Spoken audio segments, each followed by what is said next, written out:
There are 66 books in the Bible, and they all point to Jesus. But we have 4 that are particularly focused on Jesus in the gospel accounts of Matthew, Mark, Luke, and John.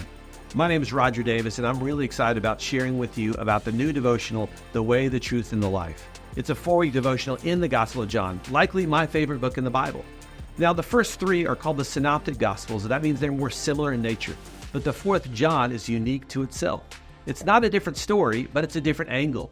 John, we know, was the youngest of the disciples. He was a gospel writer of John. He was an eyewitness account, so he writes it under the leadership of the Lord for us, the reader. Why did he write it? Well, he tells us that in John 20:31. But these are written so that you may believe that Jesus is the Christ, the Son of God, and that by believing you may have life in his name. Over the 4 weeks in this devotion, we're going to walk the reader through the story of Jesus the Christ, the Word becoming flesh and dwelling among us. This connection John has with Genesis 1:1.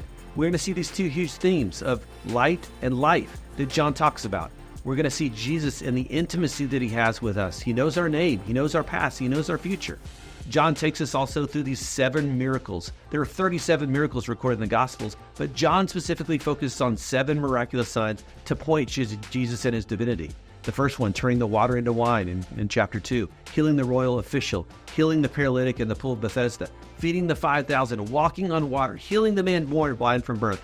Lazarus being raised from the dead is the 7th one we'll look at in chapter 11, right there. Again, the goal of the book is that. We're going to also get to look at these 7 statements found in John: the bread of life, the light of the world, the door, the good shepherd, the resurrection and the life, and then the way, the truth, and the life, and the last, him saying in John 15, I am the true vine. We'll walk through those and see how important those are in establishing the divinity of who Jesus was, the long-awaited Messiah.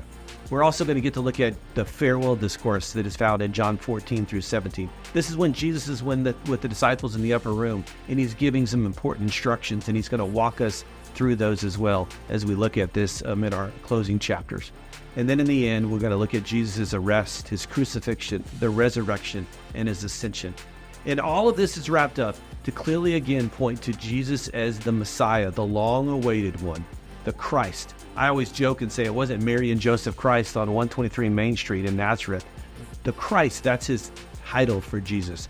And this 4-week devotion is going to help the reader really see that.